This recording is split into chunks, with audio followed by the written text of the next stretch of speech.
me, babe. Hello, everybody. Yes, we just keep rocking and rolling. How are you? Hey, it's Thursday. Thank you for tuning in, all you free thinkers from around the world. And we got a lot of people. I mean, I didn't know how much around the world we are, but yeah. So welcome, everybody. How are you doing? So good to see you. Hello, David Barry. Hello, Robert USN. Good to see you. And good. Who else? Nina the Mystic. How you doing? Kit, how are you, my friend? Good to see you. Rod, hello. Blue Angel, hello. Honey Ann, is that right? Yeah. How are you doing? I am Monica. Good to meet you. And good to see you, Susie Q. Hello, Dragon Soul Fox. Peace. Jenny and man, just hello B3. Good to see you. Lost in Space. Hey, Twisted Isby. How are you? 2 times 3. How are you, Victor? Good to see you. Hello, Eric. How are you doing? Three Thinker. I love that. I saw the email. So, how are you, folks? I mean, it is a delightful day here in the neighborhood. Just having a blast. I think that that's one of the keys to fulfillment. Just have fun with it. Don't get too wound tight on anything, and just smile the rest of the way through. Helps to have a hot beverage, and it works out all right. Keep a smile on your heart, folks. It's the way to do it. So, tonight on the Steiger Perspective over on artistfirst.com, 10 p.m. Eastern, 8 p.m. Mountain Time, where I am at.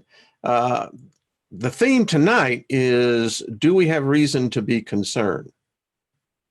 Should we be concerned? Yeah. How far do you want to make the list? I did. And I didn't get it all in. I'm thinking, well, because you have to storyboard everything. That's how it works anyway. And you're going, I got more material than I have time. Hey, I think there's a song like that. Hello, Mick Jagger and the boys. That's all I got to say. So what is it? Time waits on no one. Anyway. I think that was under 10 seconds, so there can't be any copyright thing. Do you know that last year, CBS, it was really interesting. Their algorithm, I guess, got all screwed up. Anyway, they filed a copyright claim against me for my voice. What?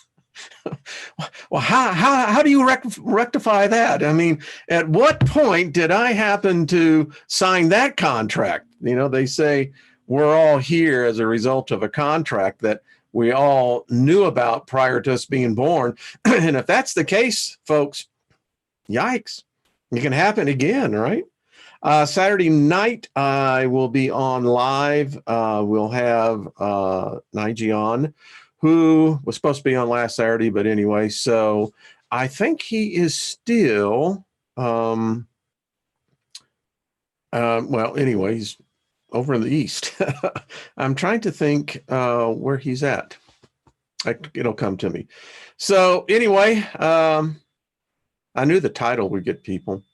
Let me just explain, in the search for knowledge, you have a choice whether you want to look at this particular I don't know, cave or this particular path. And we have found in our mythology, our folklore, our religions, there's a lot of assuming taking place. And I think one of the biggest assumptions is that the stories were all about Earth. And call me suspicious, call me beautiful. I'm suspicious. It's like, okay, I saw where you changed this, so it would be that. But no, I want to go back over here. And that's how they do that. You know, it's the great distraction. You ask the question and they'll answer 15 others that you didn't ask, but never the one that you did ask. There you go. Did that make sense? Sure, it did. So Lilith, you know, my view and perspective of Lilith has altered greatly. She's not this demon whore that, you know, is so well painted in the male-dominated religions of the world. As I told you when I did the whole series on her, the girl got a bad rap, man. That's all I got to say. You know, hey, she was honorable. And, you know, we really don't know what planet that she was talking about. Go back and read the Liber Lilith. It doesn't say. The description could very well meet the definition of Nibiru, Planet X. And I happen to think that planets don't need suns to survive.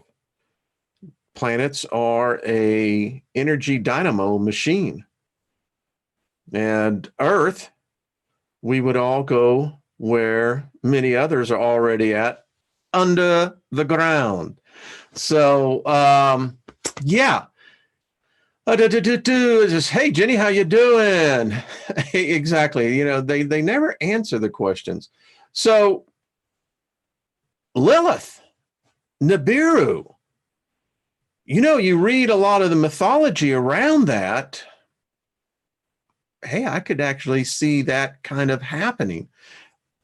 I don't know. Are we talking about a time where the Earth was, let's say, very close proximity to another? I think so.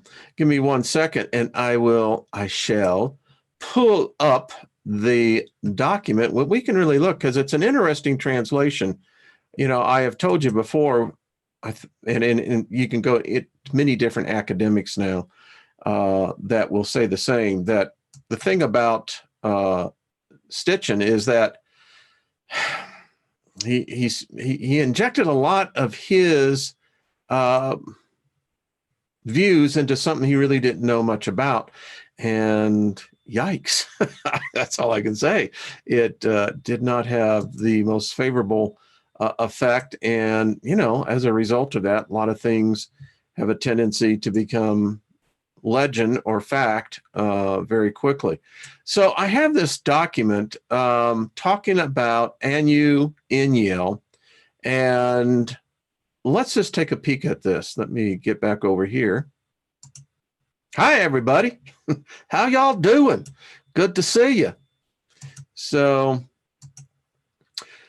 we have Anu and Enlil. They traverse the skies in his sky disk. Give me 1 second here. Give me. Yeah, you know what? Don't you just love the updates? It's like, yeah, would you please update? No, if I wanted to update it, I would have already done it. Seriously. All right, now let's go. So the sky disk, that's flying saucers. I mean, what is a disk? Mapping out the lands of Earth. You see, I interpret that now as terraforming or invasion, or you already conquered their ass and now you're getting the prize. After Enlil had carried off the appointed Earth's commander, so you can see that this is a battle. I mean, they got commanders here. This is an invasive species. We also get here in Irakangal had been carried off, the commander of the Nether world, as its prize. That's a battle, folks. Now, we have to fill in the background. Who are we talking about? Who what was this battle? If you're fighting against something or someone. And then it goes on to say, after he had set sail, these are actual translation of the tablets. After the father had set sail for the neither world, against the king, the small were hurled.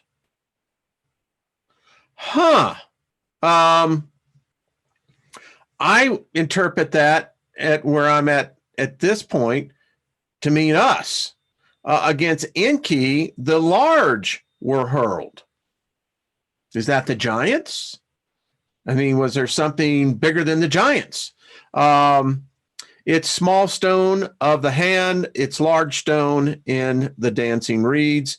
The keel of Enki's boat, overwhelmed in battle like an attacking storm. Against the king, the water at the head of the boat devours like a wolf. That was probably some badass boat. I mean, listen, if they had the ability to fly, what do you think their ships did? I'm just saying. Against Enki, water at the rear of the boat strikes down like a lion. And this is where this story is coming from. Once upon a time, a tree, a huluppu, a tree, and this is what this document is, and we're going to see a couple more. It had been planted on the bank of the Euphrates. Now, let's not lose context of this. They had conquered the earth. So everything this point going forward, if you follow the story now, we're not saying this is how it happened, we're just following the story. Then again, this is an invasion, this is a conquering race or species, and now they're changing the earth. It was watered by the Euphrates, and we know where that is. The violence of the south wind plucked up its root, tore away its crown, and this is the area that we are talking about, right there in Mesopotamia.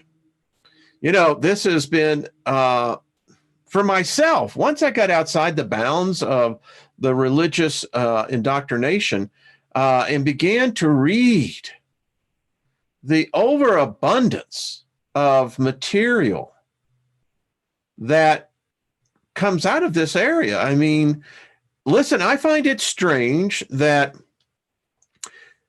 at this time of the Earth's history, it's as if the rest of the world doesn't exist. Only Mesopotamia, Sumer, the Akkadians, the Chaldeans, and we can just go right on down the line. Now, in this document, it says that aliens landed in the Persian Gulf and established Sumer there. And it's interesting, even in the Old Testament, in the book of Zechariah, it acknowledges the spaceport, the flying disc of Sumer. And I find it more than just a little curious that all of the Abrahamic religions all have their roots in Sumer. Coincidence? Sure. It goes on to say the Euphrates carried off in its waters the woman roving about in fear at the word of An, roving about in fear at the word of Enlil. So this is not a good situation if the woman, now I don't know who the woman is. Make up your own point. Took the tree in her hand, brought it to Eric. I shall bring it to pure in Anna, a fruitful garden. The woman tended the tree with her hand, placed it by her foot. In Anna, tended the tree with her hand, placed it by her foot. Now, Inanna is the mother of Enlil and Enki, as I believe and we'll see the family tree here in a second. When will it be a fruitful throne for me to sit on, she said. When will it be a fruitful bed for me to lie on, she said. And here's the story. This is their now gal, Inanna, Dumunzi, and Uts, a mixed breed king. A mixed breed king. The tree grew big. Its trunk bore no foliage. Its roots, the snake is known to have set up. It's crowned, and I don't know how that got in there. Let's get that out. In its crown, the Mdugod bird placed its young. In its midst, the maid Lilith built her house. Now, these are the Sumerian text. We have Lilith here. The Sumerian text predate the Bible, the Chaldeans, the Epic of Gilgamesh, by over 1,000 years. Here's Lilith. The always laughing, always rejoicing maid. Well, that's not the Lilith the world knows about. Now, is this the same Lilith? Well, it has the same references. So could it be a manifestation of her personification? I think. But in any case, she is always laughing, always rejoicing. Now, she is a maid. That has a connotation to it. I, the maid, in Anna, how I weep. Now, in Anna, now, so is a maid a title or is it a profession? Her brother, the hero Gilgamesh, stood by her in this matter. He donned armor weighing 50 manas about his waist. 50 manas were handled by him like 30 shekels. His ox of the road. I don't know what the ox of the road, but remember, we're dealing with beings that got flying saucers. They've got nuclear powered ships or whatever they powered them by. I'm sure it wasn't nuclear, but I'm assured it has something to do with the atom. Anyway, 7 talents and 7 minas he took in his hand. At the roots, he struck down the snake who knows no charm. There's the Mdugud bird. Looks like a phoenix, doesn't it? Anyway, in its crown, the Mdugud bird took its young, climbed to the mountains. In its midst, the maid Lilith tore down her house, fled to the waste. Now, this has interesting correlation to the Labyrinth Lilith. Same kind of overall view. Lilith, who was created as the feminine goddess, reduced by a lying God, a deceiving God. I mean, listen, if you've had your heart tore out of you by betrayal, you know exactly what I'm talking about. The tree he plucked at its roots, tore at its crown. The sons of the city who accompanied him cut off its branches. He gave it to the holy Inanna for her throne. And there's the giant alien Inanna, goddess of love to both gods and mixed breed kings. Now, this is a long-lived species. They live possibly 500,000 years or more, or so it's said. And again, we don't think about Enki, Enlil, and all the rest of the Sumerian lore as giants, but they were. Give it to her for her bed. She fashioned its roots into a puku for him, the fashioned its crown into a maku for him. The summing puku in streets and lane, he made the puku resound. The loud drumming in the streets, the lane, he made the drumming sound. The young men of the city, summoned by the puku, so it has obviously a power, a pulling power on humans, or maybe not. These are not, I don't know if these are humans or not. It gets a little mixed up there. Bitterness and woe. He is the affliction of their widows. O my mate, O my spouse, they lament. He who had a mother, she brings bread to her son, who had a sister, who brings water to her brother. There's Inanna again with her 8-pointed star symbol of Venus.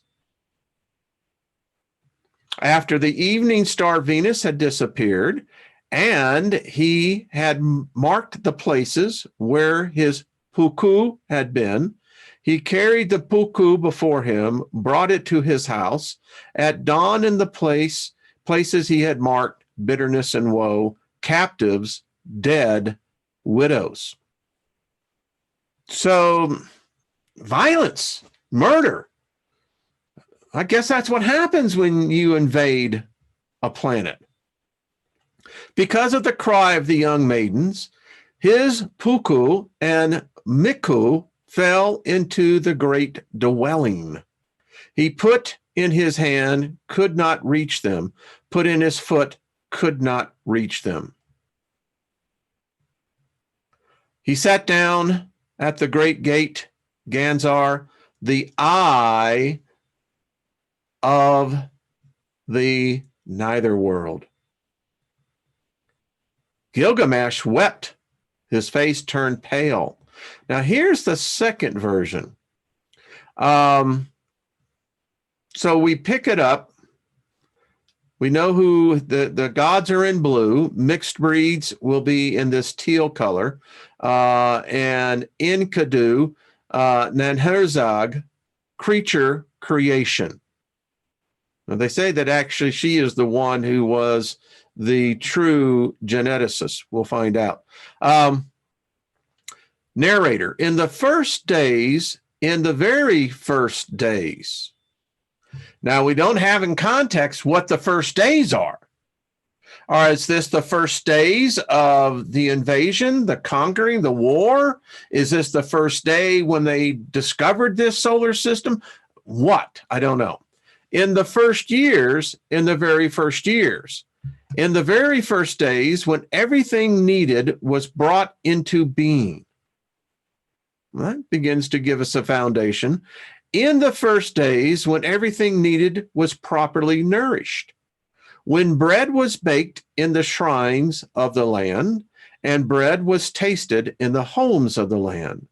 When heaven, Nibiru's orbit, had moved away from earth, and the earth had separated from heaven, and the name of man was fixed. So, this is very interesting because now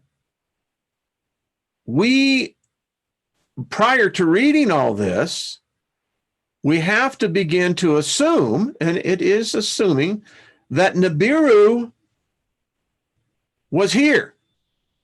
There was close enough proximity where they were traveling.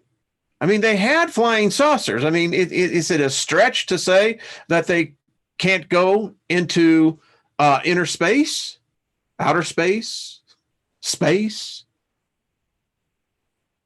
No, I think that there was, in this period in time, that there was a great exchange. And it's quite evident that Nibiru by the legends of the Sumerian tablets, say it is inhabited by gods and others. Here, heaven for earth is considered Nibiru. That takes a huge importance. And it says that earth had separated from heaven. So there is extraction here of Nibiru going out in its orbit and earth staying in its orbit. So we assume. I still question what happened to Tiamat, but that's another time.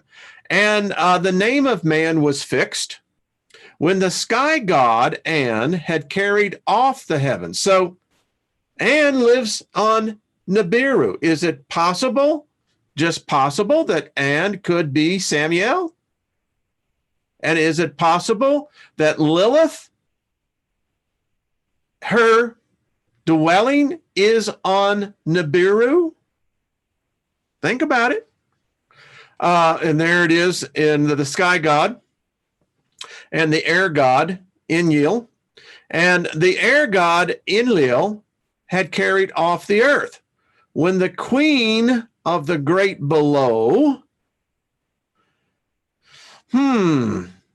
Erashkigal, was given the underworld for her domain. At that time, a single tree, a huluppu tree, was planted by the banks of the Euphrates. Remember, this is another version. The whirling south wind in Anna pulling at its roots and ripping at its branches until the waters of the Euphrates carried it away. And here is the sky god An, or Anu, hovering above in his sky disk. A woman who walked in the fear of the word of the sky god An, and there's a depiction, who walked in the fear of the air god Enlil, plucked the tree from the river and spoke. Lights focusing on Inanna, who will be planting and taking care of the tree. Inanna speaks, I shall bring this tree to Uruk. I shall plant this tree in my holy garden. Narrator, Inanna cared for the tree with her hand. She settled the earth around the tree with her foot. She wondered. This is Inanna speaking. How long will it be until I have a shining throne to sit on? So she's obviously a god, a queen. How long would it be until I have a shining bed to lie upon? The narrator speaks, and as the years passed by, 5 years, then 10 years, Inanna kept wondering about her throne and bed. And there is a figurine of Inanna seated on her throne in Uruk, city of the gods and earthlings. Who could help Inanna in her quest for sovereignty to share? Only a hero on the make could he be. A hero seeking for the goddess without and within. Finally, he came. At the coming of dawn, the hero came. And there's the depiction of the Gilgamesh, his mother Ninsin, and his companion Enkidu. Gilgamesh, hero of Uruk. Display Inanna and Gilgamesh sitting under the tree. You can see that. From the trunk of the tree, Gilgamesh carved a bed for Inanna. From the roots of the tree, she fashioned a ring for her brother. From the crown of the tree, Inanna fashioned a rod for Gilgamesh. Thus, goddess and hero sat together as friends. Let's see. And so the great myth, Tales of Inanna and Gilgamesh, begin. And that's how the story goes. So, interesting in context, setting up for what we're now reading. And folks, those were the cylinders and the tablets. You saw them right there, how they were literally translated line by line. It's an interesting story. If for nothing more, because we have Lilith. Lilith playing a role here, not Adam. So clearly, in this context, Lilith is way before Adam. Now, as the story goes, we know. So I thought it would be interesting to, as we get back, and we will, into the Council of Five, it really begs the question. So who controls the earth? It's interesting. We as human beings, we take it for granted that this is our planet. You know, humanity, we run this place, man. And, you know, you try to come in, you know, you could have the attitude, we're going to kick your butts. But, and it's always a big but. I digress in my thoughts. But I believe the real truth of it is we don't own anything. We don't control anything. And that's the problem. I thought it was interesting about Ariel in the interview, Alien Interview, you know, when she said, whoever seated us here, but now she says this is a prison. So yeah, that kind of changes the context. But she said, anyway, the reason why the other races won't settle here, because Earth is a terrible place to put a species. And she said, the planet is too volatile. It's subject to frequent cataclysmic events. Ellie's. Earth. Eliminating. Gone. So, but from everything we're reading now, particularly from the Russian files, and this is what started this whole little side journey we're taking here, because who would have thought that the Anunnaki would have acknowledged that Lilith was queen of Nibiru? Again, it brings back this whole question, well, who controls Earth? Seems like all planets are controlled by someone or some hierarchy. I don't know. So the stories, the legends, the myth, the folklore, what if every book got it wrong? And in order to give the story more contextual reality, you put it here. What if those stories took place on another planet and not Earth? So Lilith, Queen Lilith of Nibiru. What if the whole Planet X Nibiru community is unaware of the implications of being even associated with Nibiru? They would have, in essence, whether they want it to be or not, a connection to Lilith. Now you begin to think about this. Energy is never created nor destroyed. It's transferred. These beings, we know they feed off of us. I don't know. They say they get frequent reports. So we see the supposed orbit. We know that Stitchin got it wrong. And all the associated material behind that, the orbits are not right. And, you know, I happen to think that it does. I mean, I believe that there's a lot in our solar system we ain't aware of. But anyway, so the story of Lilith and Samael is the story of Nibiru. Now, that's a shocker when you think about it. Lilith, queen of Nibiru.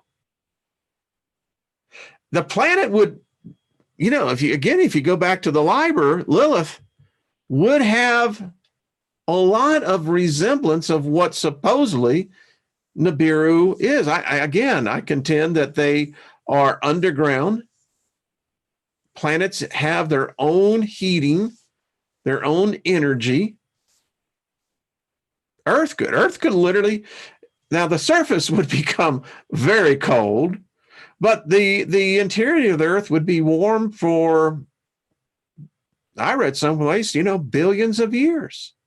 So Lilith, is she returning? Wow. I don't know. It changes the context of everything. And again, we deal with this again, the Anunnaki, or AKA Anunnaki. They came from the planet Nibiru, and here is Nibiru. I like that. What type of roux you making? I'm making the Nibiru. Okay, I digress. Their planet, again, we read this yesterday, but it's good to refresh ourselves on this. Their planet is part of the same solar system as Earth, but with a much longer orbit. It comes closer to the sun every 4,000 years, not every 3,500 years is commonly accepted. And this is the Russian files. I think that they may have studied this out. They resemble humans, but are higher, 2.5 meters, which makes them about 8 feet, and more muscular. I keep on thinking, the stories, the legends of David and Goliath. What if the Nephilim were simply the Anunnaki, or a sub-race of the Anunnaki?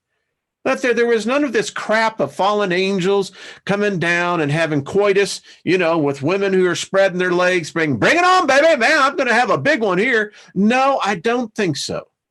Don't think it was quite like that. I do believe that the feminine was more honored and exalted back then than the male. And I think this is the transition zone. And I just think that women are goddesses within themselves. They have anyway, that's another topic. But anyway, when they first visited Earth, there were already other races established here. Makes sense to me. It really does. Some malevolent and with supernatural powers. I think that's why we don't hear the story from Mesopotamia, the whole Fertile Crescent Valley area where life supposedly originated. Maybe it was that life. Now, I did a video 2 years ago, a whole length about it, on the 10 gods. How there is a story that says way back, that there were 12 races that came, 2 left, but 10 stayed. And each had their own part of the world. Makes sense, because if you go and study, for instance, the Aboriginal, the original people, whole different culture and context. Makes sense. The Anunnaki defeated them and became the most powerful race on Earth. Maybe this is why they wiped our memory. We know they've manipulated our brains. We know that they've manipulated our lifespans. It would make sense now that this is the thing that they would then do, would begin to cull all the races, collecting the genetic material, because this race, that's what they were good at. They genetically engineered the most intelligent, non-alien beings on Earth, us. All the time, not much more than smart monkeys. Folks, and I know it disriles some people. You can't, it's very difficult to absorb, but no one can explain where the RH factor comes in. That rhesus hemoglobin is in us. There's only one way that could be. Yeah, anyway, in order to have a race of slaves at their disposal. At the same time, Samael and Lilith were the Anunnaki king and queen. They were not aware of the presence of the reptilians on Earth. They only cooperated with one other race, the Zetas Reticuli, not to be confused with the Solipsi Rai, aka the Greys.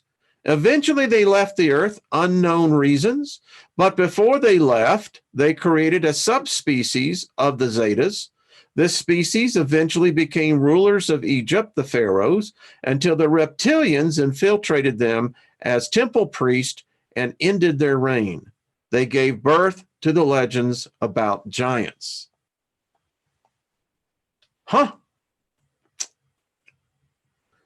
So by this, we can extrapolate that Lilith left. Now, they probably have ways that they can manifest themselves here. I mean, there's things we don't know that's beyond our comprehension, but it's still interesting. And we know the story continues. They will return one day as promised by themselves.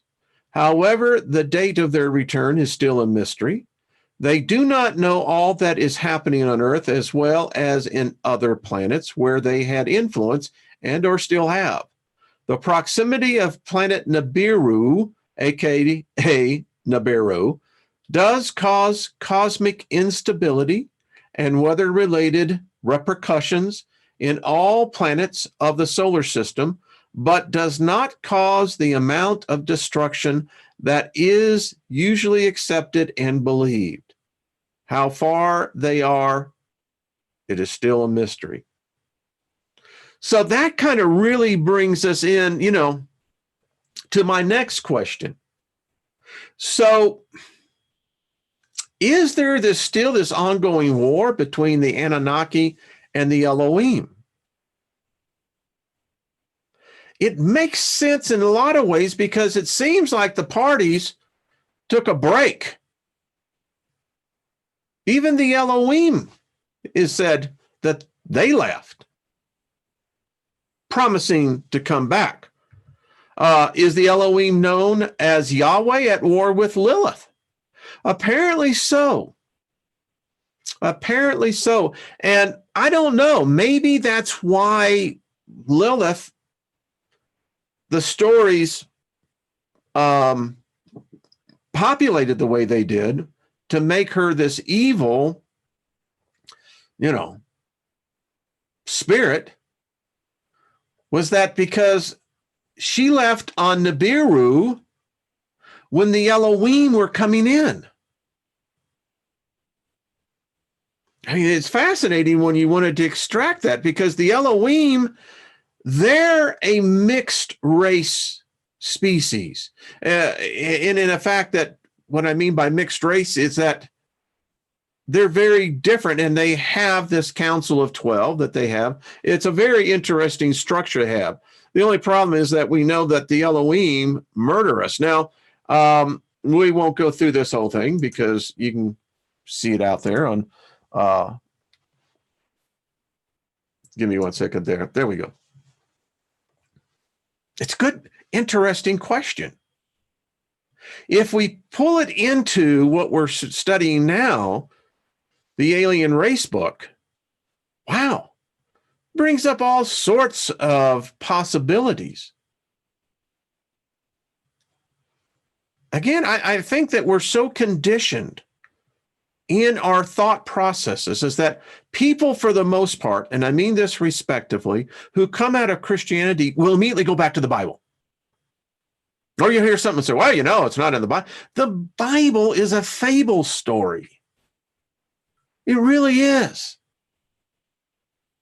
It's sad that, we were taught that, it was history. It was fact. Never meant to be, never was. But it influenced humanity. And then you got the other associated sacred books. And in every one of those, humans are nothing more than slaves, subservient to something greater, bigger than we are. And my question then is, who really controls Earth? Now, let's get back into where we left with the Council of Five and understand, well, do we have something working for us on this? Maybe. I mean, I keep on thinking, folks, you know, I grew up on the streets. People think, they always say, I'm so sorry to hear that. Don't be. I had a freaking blast. I was 15 years old, had no parental supervision. Yeah, it was tough, at times, but having something being tough is not that bad. Sometimes it's the best thing for you. It toughens you up. It makes you streetwise. So, but the thing I had on the street, I had a group. There was a cell, a tribe, whatever you want to call it. Why? Because there was protection within that. And I keep on thinking, the human race, we have been so, I want to use a word, but I'm going to change the word. We have been so abused that I don't think we know any way else to think other than as abused race. It seems to be the underlinement of this.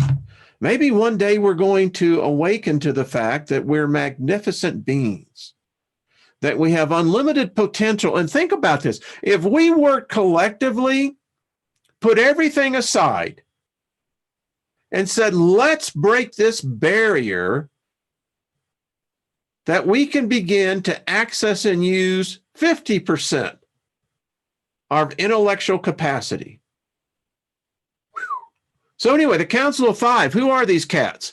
Well, it says very little is known about the 5 alien races that are part of the Council of Five. The races that are part of this council, previously known as the Council of Nine, have been protecting Earth and the humans for as long as there are alien records of it. Now you got to ask yourself, all right, what does protection mean? In some cases, does it mean that they allow us to destroy ourselves? Y'all don't touch them. They're going to destroy themselves anyway. Yeah, but we'd like to feed off them for a little bit. Well, that seems to be going on. So I don't know what the word protection means, but all right. Some say that they have been protecting the planet even before humans existed for millions of years. I don't think like an alien, an off-worlder. I try, but what context do you have, right? An alien race reported that the Council of Five last met on Earth in 1944.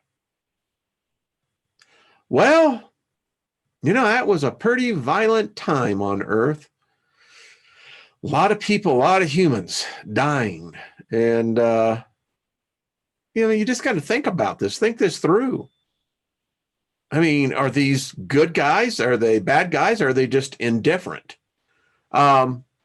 He said that there's a note here of Petro and myself. We found a handwritten note on the Alien Race book dated July 2005, stating that the Council of Five is going to meet on Earth during the last 10 days of August of 2013.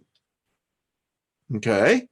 The same note also mentioned the fact that the presence and arrival of those 5 races could cause cosmic events that can affect Earth's atmosphere.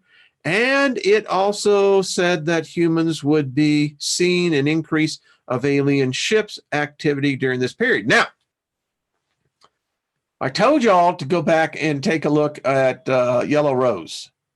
And I have the footage from Stereo A and B when they were working during this period of time. Now, I'm just pontificating here.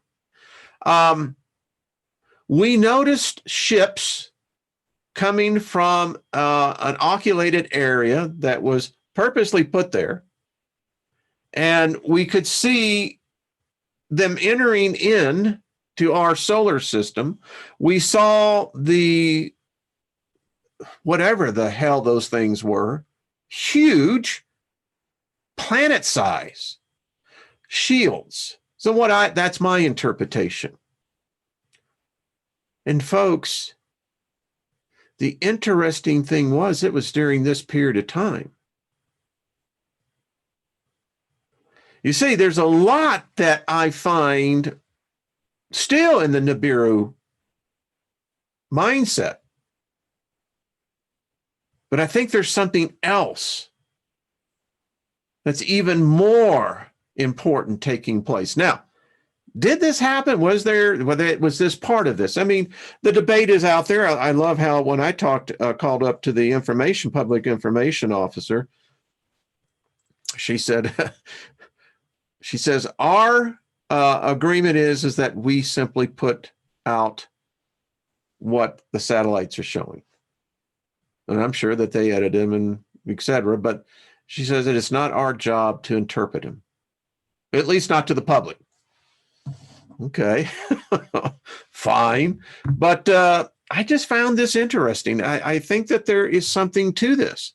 Continuation of the note. The note also states that the meeting of the council is to discuss possible threats to the Earth and humans, as well as the fact that so many new alien races have been visiting the Earth lately. By lately, the note states that means to the 5 for the past 500 years. So,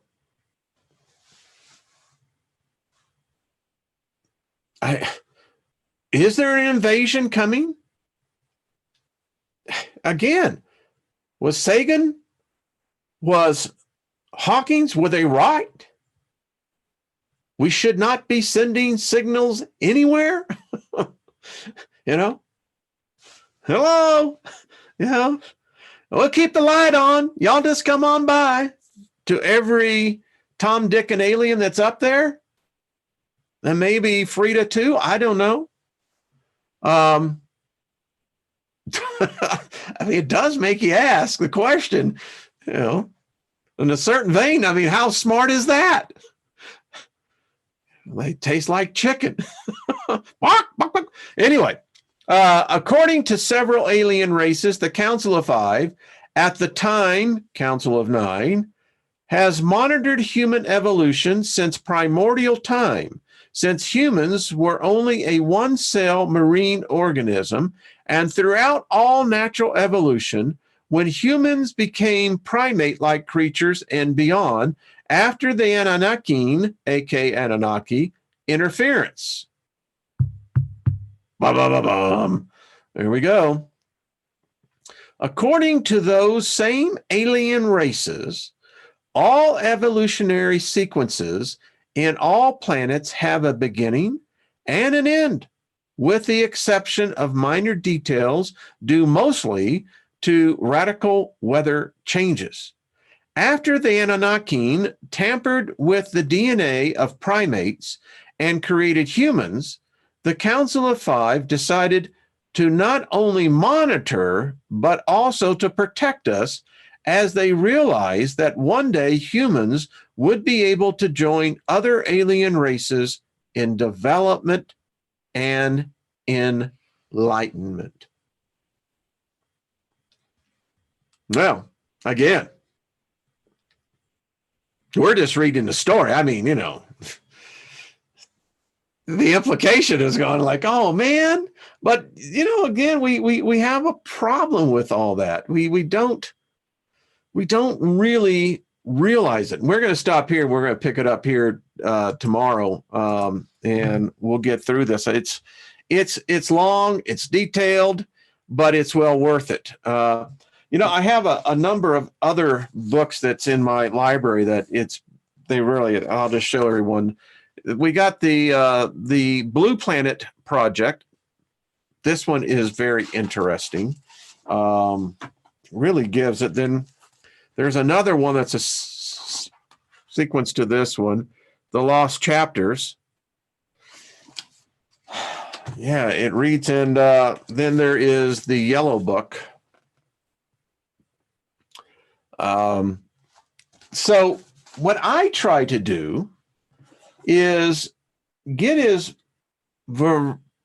much information from as variety of sources possibly that I don't think that there's any way that they would have a connection, and saying, hey, let's collaborate on this. Yeah, I mean, you think about this. In the times past, it's very obvious that our ancestors, recent 100 years ago, 200 years ago, there are reports that George Washington, during America's battle for independence, saw strange lights in the sky. I have no doubt of that. None whatsoever. And I've been thinking about with even the planet Nibiru, that these beings, they have technology. They know how to manipulate space. We'll get there. I think we're close to that already.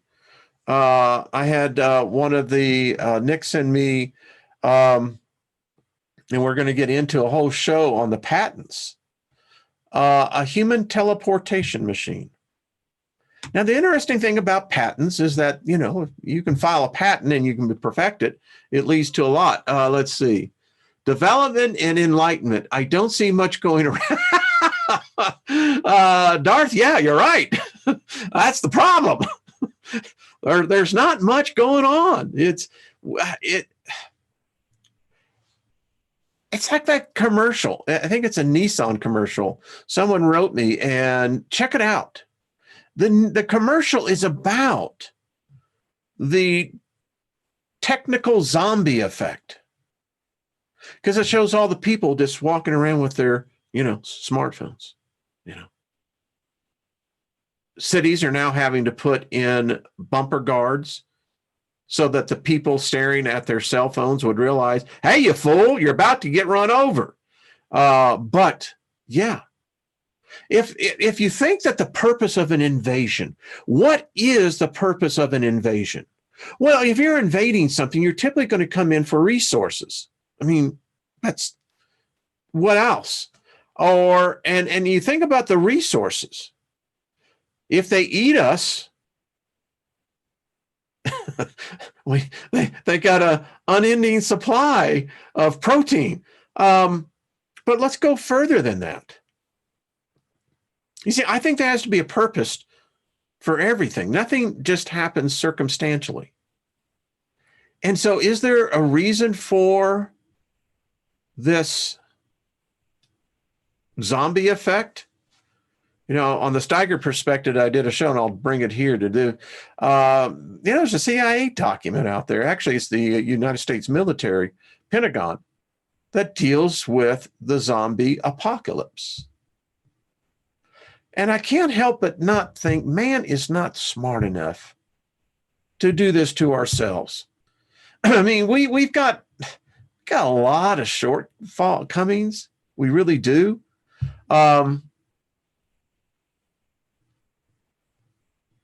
Goddess of love. Yeah, Regina, there you go.